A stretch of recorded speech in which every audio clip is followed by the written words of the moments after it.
Today on the GoGamecocks.com college football preview, we're going to look at 5 key questions for the South Carolina's 2013 football season. Right off the bat, I'll ask one that I've heard some other people ask. Is this South Carolina's best team ever? David, your take first, and then I'll give you my answer. I don't think you can call it the best team ever, Josh, and not just beside the obvious reason that they haven't played a game yet. But the fact is that they lost a lot of talent. It's going to be awful hard to equal the 11 wins the past 2 teams have had. So despite the presence of Clowney, no, this won't be the best USC team ever. That's a lot of where I am on the question. You go back even further, you've lost Stephon Gilmore, you've lost Melvin Ingram, you've lost a lot of really talented football players. And I think most people think that there are a lot of talented football players left on this team, but so many of them are sophomores and freshmen. I just don't see this being. I don't see that you can start that conversation. Is this the best South Carolina team ever, despite the fact that there is some talent on this team? Secondly, and this is a more direct question, will South Carolina win the SEC East this season? I'll take this one to start with. I'm going to say no, and it's because I think that they've got a tough row to hoe the second week against Georgia. I think that those linebackers are going to be in a tough spot. I think that Georgia's offense could be really good, and I think they lose that game. Now, just if they lose that game doesn't mean that they won't represent the SEC East, but this is not a team. This is a team that then would not have to be able to stub its toe, and this is a team that's got some question marks, that's a little bit young at some places, and so you worry, can they go, if you start 1-1, can you go 10 straight and win all of them? I'm not 100% sure they can.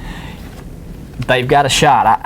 That's a tough question for me to answer, but I'm going to go to no. David?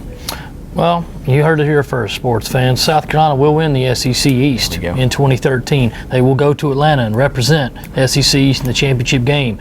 They will not win the SEC championship because they will play Alabama, and Alabama will win. It's a frightfully talented Alabama team, and I think that Alabama will take that game. South Carolina will finish runner-up for the second time in 3 seasons, but they will win the East, will not win the SEC. I just talked a little bit about the Georgia game. I think everybody agrees that's the key game on this schedule.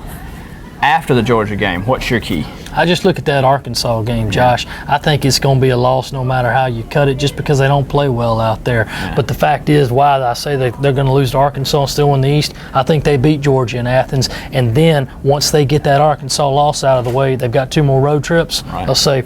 They'll get their minds right, say it's still right there in front of us, we'll go ahead and take it. They'll take out Tennessee and Missouri, then come back home and be able to beat Mississippi State and Florida for those home games and clinch the East.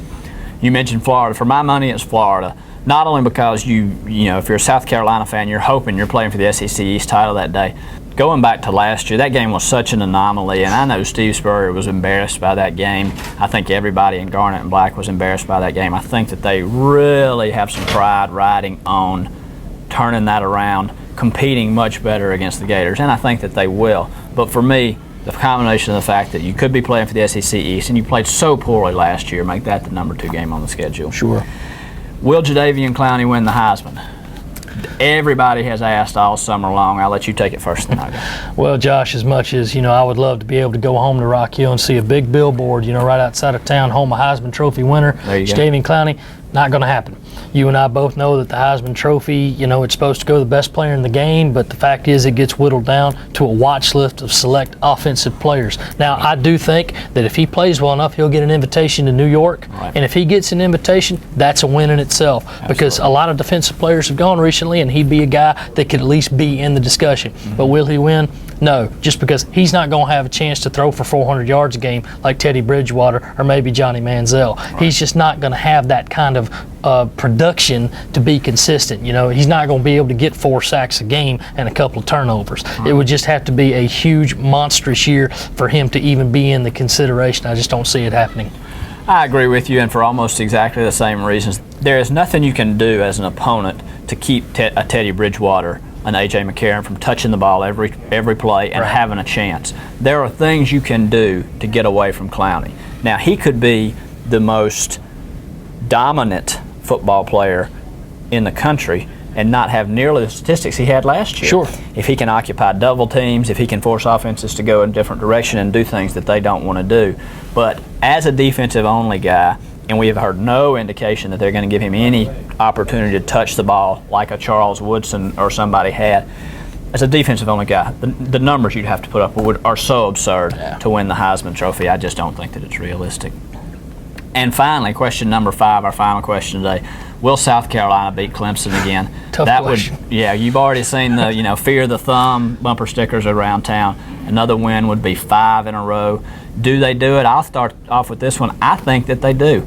There was no reason in the world you should have gone into Death Valley with a backup quarterback and beaten them last year, and you did. I mean, I think that this group of Clemson players, it's in their head.